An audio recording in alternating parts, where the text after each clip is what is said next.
Gəlinimizin bir dənə göz yaşı, gecə gəlmişəm konsertdən. Saat 1-də bitib, yəni ancaq təşəkkürlər falan, yeyib içmək musiqiçilərə. Gecə 3-də evə çatdım. Gördüm Cansu mənə ağlaya-ağlaya zəng vurur.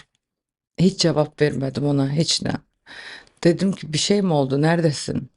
Üzünə bağladım telefona, şofer artıq məni qoydu, getdi. Axıran dedim ki, sür, yəni həyətin yazıq uşaq o da maşın sürə bilmir. Dedim məni çatdır tez olaraq. Evə çatdım, qardaşım qapını açdı, gömgöy. Gömgöy rəngdəydi, öz gözlərinin rəngində idi. Dedim çağır bura qızı. Heç nə də soruşmadım. Qız oturdu maşına gətirdim. 3 gün saxladım. Indi apara bilərsən. Dedim, beynimi xarab eləməyin. Heç vaxt heç bir kişi, dostum, qardaşım, atam olsa belə, heç bir qadının xətrinə dəyə bilməz. Bravo. Məsələn, Alqışlayıram. ya düzgün birinizi tutun, ya da bacarmırsınız, qızları verin saxlayın. Eynən, eynən, eynən.